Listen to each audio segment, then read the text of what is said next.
rannast nii põhja kui siis lõuna poole, terve linna ulatuses Pärnu lahe ääres on siis selline ala nagu Pärnu rannaniidu looduskaitseala.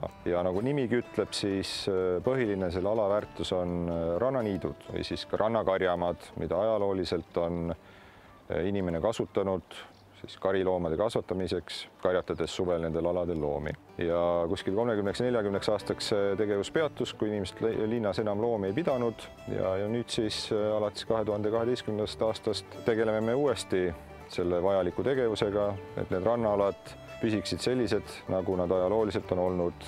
Ilusad madalad, taimestik on madal, ei ole mitmemeetrist pilliroogu, mis kasvab peale, kui karjatamine või niitmine katkeb ja sellepärast on suvel koos suvitajatega ka Pärnus need lihaveised, nii kusagil 250 looma siis terve selle kaitseala peale.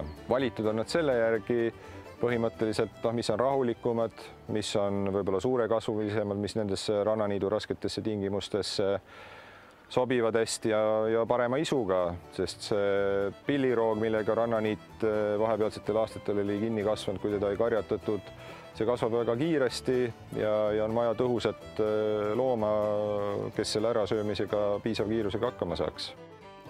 Rannaniitude hooldus on oluline sellel põhjusel, et selliseid loodusliku taimestikuga rannaniite tegelikult kuskil mujal väga säilinud ei ole kui ainult Eestis.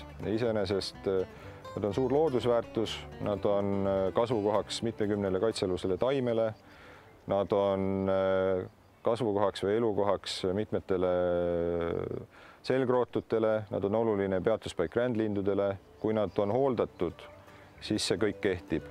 Kui neid ei hooldata, siis kasvavad nad pillirooga kinni, siis peavad rändlinnud kolima näiteks põllumajandusmaastikku, süües seal ära siis paljaks rohumaid või ütleme orasepõlde, kaovad ära ka need liigid. Et Eestis on siis Euroopa suurimad terviklikumad rannaniidud, mida kuskil mujal tegelikult säilinud ei ole, mis on väärtuslik elupaik ja mis on linnatingimustes ka väärtuslik rekreatsiooniala, kui ta on korda tehtud. Pärnu rannaniit on ühelt poolt oluline, eks ju, nii taimestiku seisukohast, siin kasvab mitut liiki kaitsealuseid käpalisi või teisisõnu orhideesid.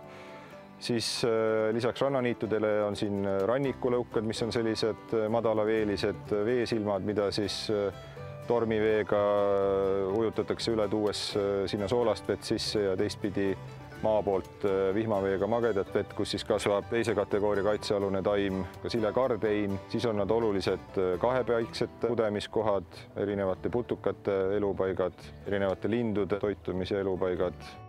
Nii selle laute pealt, mis siis linnalehmade projekti raames on rajatud, kui ka vaatetornides saab inimene suveperioodil võtta tasuta voldikut, kus tegelikult need mõned haruldasemad kui ka tavalisemad rannaniitude liigid on ilusti ära toodud. Et ta saabki võtta selle voldiku, kus on värvipildid, kus on nimed juures ja ta võib minna siia niidule ja otsida need liigid üles ja õppida neid.